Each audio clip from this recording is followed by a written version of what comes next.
Hello students, good evening and welcome back to all of you on my YouTube channel Tanveer SSC maths. बेटा आपने पिछले class में हम numericals को solve कर रहे थे और आज के इस क्लास में हम कुछ बचे हुए न्यूमेरिकल्स को सॉल्व करेंगे। और उन न्यूमेरिकल्स को स्टार्ट करने से पहले मैं चाहूंगा कि पहले आपको वो कॉन्सेप्ट हम फिर से एक बार रिवाइज करा दें जिस पर बेस्ड हम न्यूमेरिकल्स को सॉल्व कर रहे थे। भाई देखिए, मान लीजिए ये मैग्नेटिक फील्ड है, तो मैग्नेटिक फील्ड के अंदर बेटा अगर कोई चार्ज्ड पार्टिकल एंटर करता है यानी मोशन करता है तो उस पर एक फोर्स अप्लाई हो जाता है। मैग्नेटिक फील्ड के अंदर अगर कोई चार्ज्ड पार्टिकल मोशन करता है तो उस पर एक फोर्स अप्लाई हो जाता है and that force is F equal to Q V B sine theta. और इस फोर्स को बेटा हम लॉरेंज फोर्स के नाम से जानते हैं। Lorentz force F equal to Q V B sine theta, इतना फोर्स अप्लाई होता है। इनमें क्यू वी बी और थीटा क्या चीज है ये सब आप जानते होंगे। ठीक है, पीछे क्लासेस में हम ये फॉर्मूला बता चुके हैं आप लोगों को, लॉरेंज फोर्स है ये। ठीक है, तो जब भी कोई चार्ज पार्टिकल किसी मैग्नेटिक फील्ड के अंदर एंटर करता है, मोशन करता है, तो उस पर इतना फोर्स अप्लाई हो जाता है। इसके बाद एक और चीज ये आती है कि जो चार्ज पार्टिकल इसके अंदर एंटर कर रहा है मैग्नेटिक फील्ड के अंदर, वो अगर मैग्नेटिक फील्ड के परपेंडिकुलर एंटर करे, मतलब मैग्नेटिक फील्ड से 90 डिग्री के एंगल पर एंटर करे, तब बेटा वो जो चार्ज पार्टिकल है वो सर्कुलर मोशन करने लगता है। कैसे? Circular motion. सर्कुलर मोशन के लिए शर्त ये है कि जो चार्ज्ड पार्टिकल मैग्नेटिक फील्ड के अंदर आया है वो मैग्नेटिक फील्ड से 90 डिग्री के एंगल पर आए। ठीक है, तो अगर मैग्नेटिक फील्ड के अंदर कोई चार्ज पार्टिकल 90 डिग्री के एंगल पर एंटर करता है तो उसकी जो मोशन है वो सर्कुलर मोशन हो जाती है, यानी एक सर्कुलर पाथ पर वो मूव करने लगेगा। और जब सर्कुलर पाथ पर बेटा मूव करेगा तो सर्कल की कुछ रेडियस भी होगी। ठीक है, और इसके रेडियस के लिए बेटा हमने फॉर्मूला प्रूव किया था, R equal to M V upon Q B.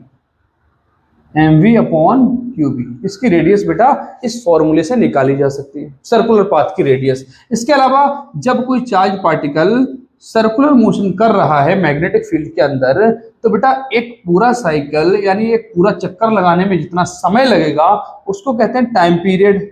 और टाइम पीरियड का फॉर्मूला भी हमने पिछले क्लास में प्रूव किया था, T equal to 2πm upon Q B. तो बहुत ही ध्यान से बेटा इन फॉर्मूलाज को आप लोग याद रखेंगे, इन फॉर्मूलाज को समझ लीजिए। ठीक है भाई, और इसके अलावा एक सेकंड के अंदर जो चार्ज पार्टिकल यहां मूव कर रहा है वो एक सेकंड के अंदर जितने चक्कर लगाएगा, जितने साइकिल्स कंप्लीट करेगा, उसे कहते हैं फ्रीक्वेंसी। और जो फ्रीक्वेंसी का फॉर्मूला है बेटा वो ये जो टाइम पीरियड है इससे उल्टा होता है, यानी क्यू बी अपॉन 2πm, ये फ्रीक्वेंसी का फॉर्मूला हो जाएगा। ठीक है, तो बात समझ में आ रही है बेटा? तो इन्हीं फॉर्मूलाज पर बेस्ड न्यूमेरिकल्स को हम लोग सॉल्व कर रहे थे। ठीक है, तो आज का पहला न्यूमेरिकल बेटा हम लोग सॉल्व करेंगे। अभी बहुत ही ध्यान से आप इन फॉर्मूलाज को लर्न कर लीजिए। बेटा फिजिक्स के जो न्यूमेरिकल्स हैं उन्हें सॉल्व करने का बस एक ही तरीका है, इसके अलावा और कुछ नहीं। और वो तरीका ये है कि आप फॉर्मूलाज को याद करें।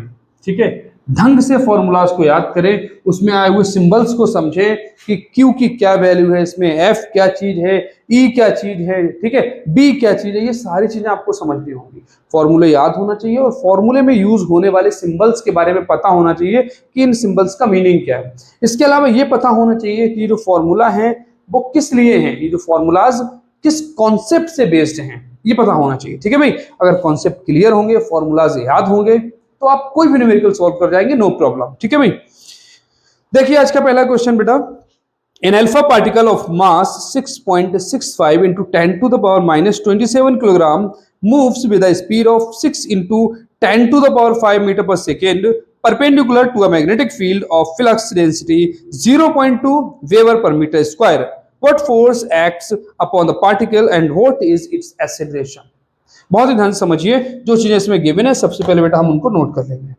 तो देखिए मास दे रखा है, mass of alpha particle m equal to 6.65 into 10 to the power minus 27 kilogram, ये mass of alpha particle given है।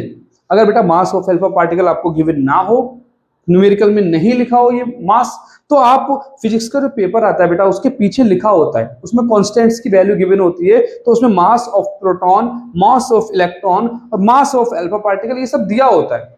लेकिन फिर भी अगर मास ऑफ अल्फा पार्टिकल गिवन ना हो तो क्या करेंगे बेटा, तो मास ऑफ प्रोटॉन दिया हुआ होगा, तो मास ऑफ प्रोटॉन का 4 टाइम्स हो जाता है अल्फा पार्टिकल का मास, यानी जो अल्फा पार्टिकल का मास होता है वो 4 प्रोटॉन्स के मास के बराबर होता है, या फिर 4 न्यूट्रॉन्स के मास के बराबर होता है। ठीक है, या तो हम ये कहें कि अल्फा पार्टिकल का जो मास है वो 4 प्रोटॉन्स के मास के बराबर है, या फिर 4 न्यूट्रॉन्स के मास के बराबर होता है। तो अगर आपको न्यूट्रॉन का मास पता है, 4 से मल्टीप्लाई करके आप अल्फा पार्टिकल का मास निकाल सकते हैं। अगर आपको प्रोटॉन का मास पता है तब भी आप अल्फा पार्टिकल का मास 4 से मल्टीप्लाई करके निकाल सकते हैं। ठीक है, तो बातें समझ आ रही होंगी बेटा, बहुत ध्यान से एक एक पॉइंट को समझिए। मास इसमें फिलहाल गिवन था तो हम उसी का यूज करेंगे बेटा।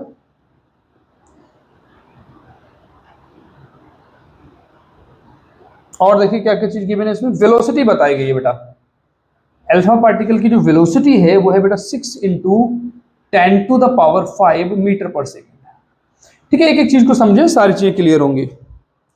और ये परपेंडिकुलर एंटर कर रहा है, मतलब theta is 90 degree, theta is 90 degree. और मैग्नेटिक फील्ड डेंसिटी बताई गई है बेटा 0.2 वेबर पर मीटर स्क्वायर, वेबर पर मीटर स्क्वायर। ये जो यूनिट है ना वेबर पर मीटर स्क्वायर, इसी को टेस्ला कहते हैं।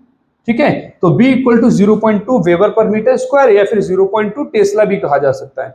अच्छा, इसमें चार्ज गिवन नहीं है हमें, लेकिन चार्ज की बेटा जरूरत पड़ेगी। ठीक है, अगर हमें फोर्स निकालना है तो F equal to Q V B sine theta लगाकर फोर्स निकालेंगे, तो जिसमें हमें चार्ज Q की जरूरत पड़ेगी। Q is the charge of the charge particle, और यहाँ पर जो चार्ज पार्टिकल है वो अल्फा पार्टिकल है। अल्फा पार्टिकल का जो चार्ज होता है बेटा वो 2E के बराबर होता है। E is the charge of electron, charge of electron. ठीक है, तो 2 इंटू ई की वैल्यू कितनी होती है बेटा 1.6 इंटू 10⁻⁻19 कूलम। ठीक है, तो जो चार्ज है Q अल्फा पार्टिकल का चार्ज वो 2 इलेक्ट्रॉन्स के चार्ज के बराबर होता है। ठीक है, 2 इलेक्ट्रॉन्स के चार्ज के बराबर, यानी 2 इंटू 1.6 इंटू 10⁻⁻19 कूलम। अच्छा, ये 2E, E for charge of electron, या फिर एलिमेंट्री चार्ज भी कह सकते हैं इसको, एलिमेंट्री चार्ज। ठीक है, पूरे वर्ल्ड में सबसे छोटा चार्ज जो है उसको एलिमेंट्री चार्ज कहते हैं। इसी एलिमेंट्री चार्ज से बाकी चार्जेस मिलकर बने हुए हैं, ये सब पढ़ा चुके हैं हम। ठीक है बेटा, तो E फॉर एलिमेंट्री चार्ज भी कह सकते हैं, और इसकी वैल्यू 1.6 इंटू 10⁻⁻19 कूलम होती है। ठीक है, तो ओवरऑल ये कितना आ जाएगा बेटा, मल्टीप्लाई अगर हम कर लें तो ये आ गया 3.2 इंटू 10⁻⁻19 कूलम। ठीक है, तो अब बेटा हमें निकालना है फोर्स, F निकालना है। ठीक है, तो फॉर्मूला यूज करेंगे बेटा F equal to Q V B sine theta, और इसमें बेटा सारी वैल्यूज हम पुट करेंगे। तो Q की वैल्यू बेटा दे रखी है 3.2 इंटू 10⁻⁻19, और बेटा V मतलब वेलोसिटी कितनी है 6 इंटू 10⁵। ठीक है, और B मतलब मैग्नेटिक फील्ड 0.2 है, और साइन थीटा की वैल्यू बेटा 90 डिग्री दे रखी है, तो ये हो गया साइन 90। ठीक है, तो इसको बेटा हम सॉल्व कर लेंगे सबको। तो 3.2 इंटू 6 इंटू 0.2, पहले इनकी मल्टीप्लाई कर लेते हैं बेटा। देखिए कैसे करेंगे मल्टीप्लाई, 6 2 जा 12, इनका मल्टीप्लाई कर लिया हमने, 12 आ गया, 6 2 जा 12। अब 12 का यहाँ मल्टीप्लाई कर रहे हैं बेटा, 12 2 जा 24 का 4 लिखा हमने, कैरी 2, और 12 3 जा 36, 36 प्लस 2 38 हो गया बेटा। कितना हो गया ये 38। अब डेसिमल देखिए, इसमें एक डिजिट के बाद डेसिमल यहाँ है और एक डिजिट के बाद डेसिमल यहाँ, तो यहाँ 2 डिजिट्स के बाद डेसिमल लग जाएगा, यानी 3.84 इंटू 10 की कितनी पावर्स होंगी बेटा, 10 की पावर हो गया -19 और 10 की पावर 5, तो -19 में से +5 कम कर देंगे तो 10 की पावर बचेगी बेटा -14। ठीक है, और साइन 90 की वैल्यू कितनी आ जाती है बेटा 1, साइन 90 की वैल्यू 1। तो ओवरऑल इतना ही हो जाएगा, इसको आप नोट कर लीजिए, इसका स्क्रीनशॉट ले लीजिए बेटा। ठीक है, इरेज करता हूं मैं इसे। ठीक है, बहुत ही ध्यान से एक एक चीज को समझते चलेंगे बेटा। देखिए आगे, तो ये आ गया बेटा 3.84 इंटू 10⁻⁻14, -14, 1 से मल्टीप्लाई करने से कोई फर्क पड़ेगा नहीं, तो यही हो गया force F equal to this one. ठीक है बेटा, इतना फोर्स हो गया न्यूटन। ठीक है, तो ये तो आ गया बेटा force. And acceleration A equal to F upon m होता है। एक्सेलरेशन का फॉर्मूला क्या होता है, A equal to F upon M. और अगर आपने ये फॉर्मूला नहीं पढ़ा है बेटा तो हम उम्मीद करते हैं कि कम से कम ये तो पढ़ा ही होगा, F equal to M A, F equal to M A. तो यहां से अगर ए की वैल्यू निकाली जाए तो एम अपॉन में आ जाएगा, यानी F upon M equal to A. तो ए की वैल्यू ये हो गई बेटा। तो ए की वैल्यू निकालने के लिए हम एफ की वैल्यू पुट करते हैं 3.84 इंटू 10 की पावर है -14 डिवाइडेड बाय एम, एम दे रखा था बेटा, ठीक है, एम दे रखा है हमें 6.65 इंटू 10 की पावर है बेटा -27, ठीक है। ये मास ऑफ अल्फा पार्टिकल है, इसको आप लोग याद रखें या ना रखें, ये दिया होगा, ठीक है, पेपर के पीछे।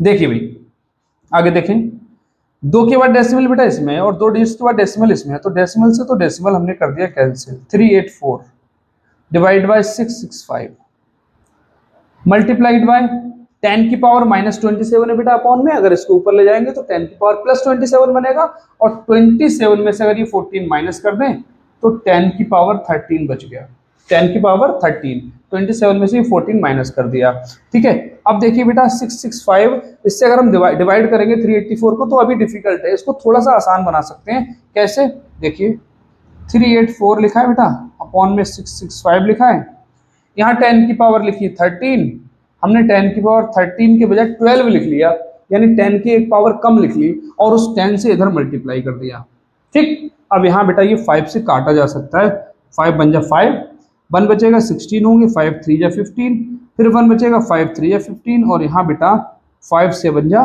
35, 3 बचेगा 34 हो जाएगा, 5 6 जा 30, फिर 4 बचेगा 40, 5 8 जा 40। तो ये आ गया बेटा 768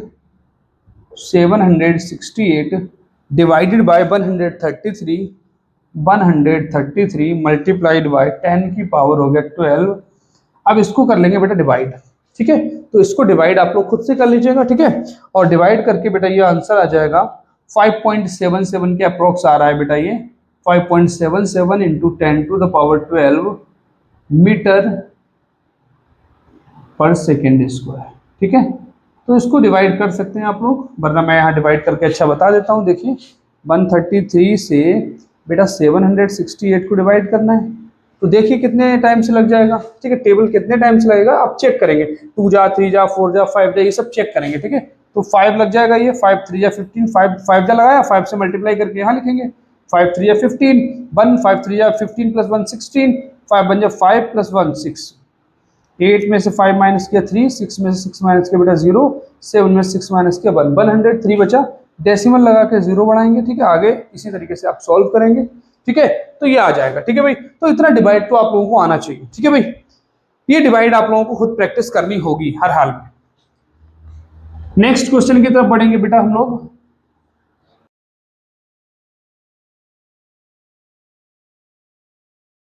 आगे देखेंगे बेटा नेक्स्ट क्वेश्चन। क्वेश्चन नंबर 2 है बेटा, an electron moving with the velocity of 5 × 10⁻⁷ metre पर second enters a magnetic field of 1.0 Weber per meter square at an angle of 30 degree to the field. Calculate the force acting on the electron. बहुत ही ध्यान से जो जो चीजें इसमें given है उनको हम नोट कर लेंगे। देखो बेटा, an electron moving with the speed of 5.0, ठीक है, वेलोसिटी दे रखी है बेटा, वेलोसिटी ऑफ इलेक्ट्रॉन दे रखा है 5 × 10⁻⁷ मीटर पर सेकेंड, ठीक है, इतनी वेलोसिटी है। और मैग्नेटिक फील्ड दे रखा है बेटा V = 1.0 यानी 1, सिर्फ 1 लिख लेंगे, वेबर पर मीटर स्क्वायर, या इसी को टेस्ला भी कहते हैं। और एंगल दे रखा है बेटा theta, theta = 30 degree. Calculate the force acting on the electron, तो इलेक्ट्रॉन पर कितना फोर्स अप्लाई हो रहा है वो हमें कैलकुलेट करना है बेटा। तो फोर्स का फॉर्मूला क्या होता है बेटा, फोर्स का फॉर्मूला होता है F = QVB sin थीटा। अब देखिए हमें क्या क्या वैल्यूज गिवन है बेटा, हमें चार्ज Q गिवन नहीं है, बट चार्ज Q हमें पता होना चाहिए। फॉर एन इलेक्ट्रॉन Q = होता है 1.6 × 10⁻⁻19 कूलाम। इलेक्ट्रॉन का चार्ज बेटा इतना होता है, ये बात आपको पता होनी चाहिए, ठीक है, इलेक्ट्रॉन का चार्ज याद रखेंगे, ठीक है। और सारी चीजें हमने नोट कर ली है, वेलोसिटी इतनी दे रखी है, बी इतना दे रखा है, ठीक है। तो क्यू वी बी और थीटा भी गिवन है, सारी वैल्यूज पता है, पुट करेंगे बेटा। क्यू की वैल्यू है 1.6 इंटू 10⁻⁻19 और v इज वेलोसिटी और इसकी वैल्यू बेटा 5 इंटू 10⁻7, ठीक। Multiplied by B magnetic field और इसकी वैल्यू बेटा 1 इंटू साइन थीटा मतलब साइन 30 इसको सॉल्व कर लेंगे बेटा।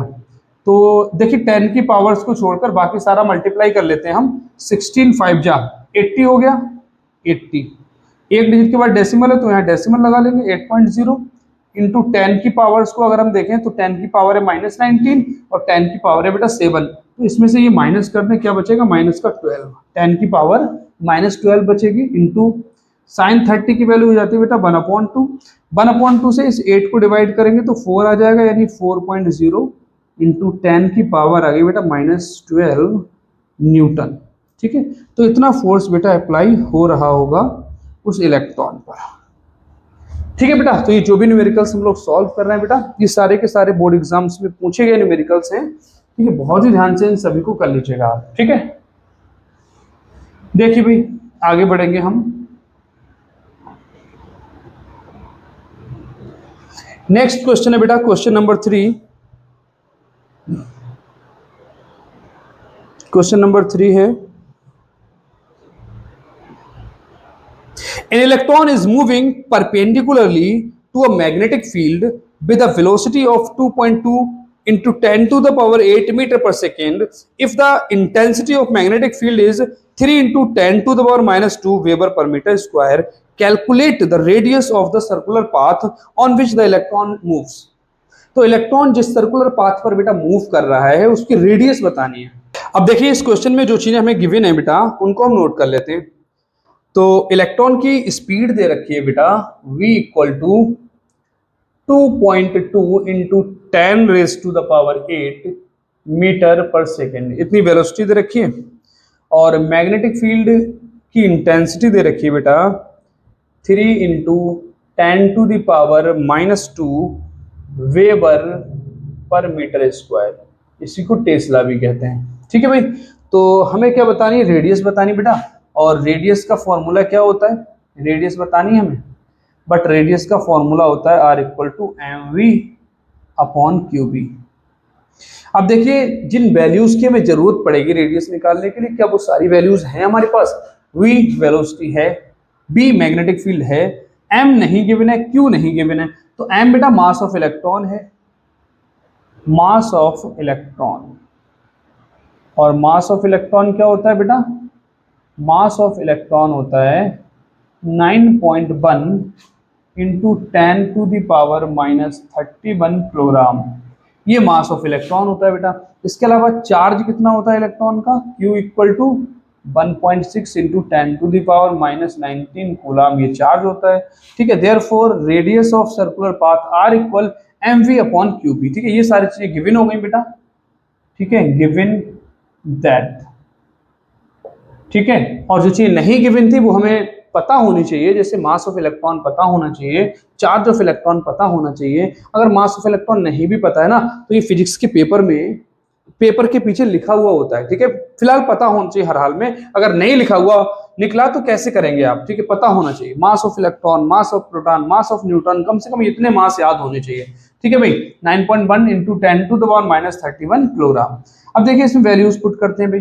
m कितना हो गया बेटा 9.1 इंटू 10⁻⁻31 और v कितना हो गया बेटा 2.2 इंटू 10⁸ अपॉन q कितना हो गया बेटा 1.6 इंटू 10⁻⁻19 और b मतलब मैग्नेटिक फील्ड ये है बेटा 3 इंटू 10⁻⁻2, ठीक।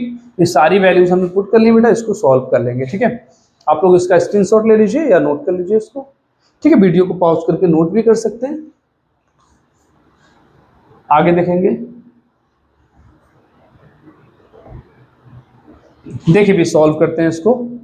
तो R इक्वल टू आ जाएगा बेटा 10 की जो पावर्स है उनको अलग कर लेते हैं, इसके अलावा जो नंबर्स बचे उनको अलग कर लेते हैं। तो बेटा ये हो गया 91 इंटू 22, डेसिमल हटा के लिख रहे हैं बेटा, अपॉन में 16 इंटू 3। ठीक है, डेसिमल हटा दिया। अब देखिए डेसिमल कैसे हटेगा, वन डिजिट के बाद इसमें, वन डिजिट के बाद इसमें, नीचे कैंसिल हो गया डेसिमल। ठीक, वन डिजिट के बाद यहाँ डेसिमल है, ये डेसिमल कैंसिल करेंगे तो नीचे एक जीरो बढ़ जाएगा, यानी ये आ गया बेटा जीरो। इंटू 10 की पावर्स को देखिए, 10 की पावर -19 लिखा है बेटा नीचे, और -2, तो -19 और -2 प्लस का 21 हो गया, प्लस का 21, और ऊपर लाएंगे तो प्लस की 8 पहले से है, तो 21 तो पावर ये हो गई बेटा, और 8 पहले से है तो 29 हो गई, 10 की पावर 29 हो गया टोटल, 10 की पावर 29, 19 प्लस 2 21 हो गया, ये माइनस का, ऊपर लाएंगे तो प्लस की पावर हो जाएगी, प्लस की 8 पहले से, तो 21 प्लस की पावर और 8 प्लस की पावर 29 हो गई। कितनी हो गई बेटा 29, और माइनस की 31, तो 10 की पावर -2 बचा सिर्फ ओवरऑल। ठीक है, और देखिए R इक्वल टू, ये मल्टीप्लाई कर लेंगे बेटा, 22 बन जा 22, कैरी 2 हो जाएगा। ठीक है, इसके अलावा 22 9 जा होता है 198, 198 और 198 प्लस 2 ये हो गया 200, तो 202 डिवाइडेड बाय, अच्छा ये 2 से कैंसिल कर सकते थे, क्यों हम फालतू में इतना लंबा चौड़ा टेबल लगाएंगे, जब कैंसिल हो रहा है तो कैंसिल कर देंगे भाई, ये 2 8 जा लगा दें यहाँ पर, ये 2 1 जा 2 1 जा। ठीक है, 11 से हम मल्टीप्लाई कर लें, 11 से मल्टीप्लाई करने पे क्या आएगा बेटा, 11 बन जा 11, कैरी 1, 11 9 जा 99, 99 प्लस 1 100, ये आ गया 101, डिवाइड बाय 8 3 जा 24, हमने लिखा 8 3 जा 24 इंटू 10, ये जो जीरो है ना ये 10 की पावर्स में पहुंचा दिया, तो 10 की पावर 1 हो गया ना, नीचे ऊपर ले जाएंगे तो -1, यानी 10 की पावर -3 हो गया। अब बेटा 24 से इसको आप लोग कर लेंगे डिवाइड। ठीक है, तो 10, ये 24 से आप डिवाइड करेंगे बेटा, तो ये मैं डायरेक्ट इसका आंसर लिख दे रहा हूं, ये डिवाइड आप लोग खुद से करेंगे। ठीक है भाई, तो डिवाइड करने पर बेटा ये आ रहा है 41.7 आ रहा है डिवाइड करके। ठीक है भाई, तो इसको डिवाइड आप लोग खुद से कर लेंगे बेटा, 41.7 इंटू 10 की पावर है -3, बट साइंटिफिक तरीका लिखने का ये है कि इधर से एक डिजिट के बाद लिखना चाहिए, तो हम इस डेसिमल को इधर ले आएंगे, यानी 4.17, तो बेटा ये 10 की जो पावर है ना, जब डिजिट को इधर लाएंगे हम, लेफ्ट में लाएंगे डेसिमल प्लेस के, तो देखिए हमने कहा था कैसे याद रखना है, डेसिमल प्लेस के इधर, डेसिमल प्लेस को इधर लेकर आए हम, तो 41 था, अब 4 रह गया, 4.17, यानी जो नंबर था वो कम हुआ है, और जब नंबर कम होगा तो पावर इंक्रीज होगी, पावर बढ़ेगी, तो 10 की एक पावर बढ़ जाएगी, यानी 10 की पावर -3 है, प्लस 1 करने पर ये 10 की पावर -2 हो जाएगा। ठीक है, मीटर इसकी यूनिट होगी बेटा, तो R इक्वल टू इतना आ गया। ठीक, आप ध्यान से समझेंगे इसको और बहुत ध्यान से नोट कर लेंगे। ठीक है भाई, तो आज की क्लास में हम बस इतने न्यूमेरिकल्स ही रखते हैं, बाकी नेक्स्ट क्लास में देखते हैं बेटा, एक एक चीज को ध्यान से समझते चलिए। आप फॉर्मूलाज को बेटा याद करिए, कॉन्सेप्ट को समझिए, फॉर्मूलाज में जो सिंबल्स यूज हो रहे हैं उन सिंबल्स का क्या मीनिंग है, उन चीजों को समझिए। ठीक है, तो आज की क्लास बस यहीं पर रखते हैं, and thanks for joining us.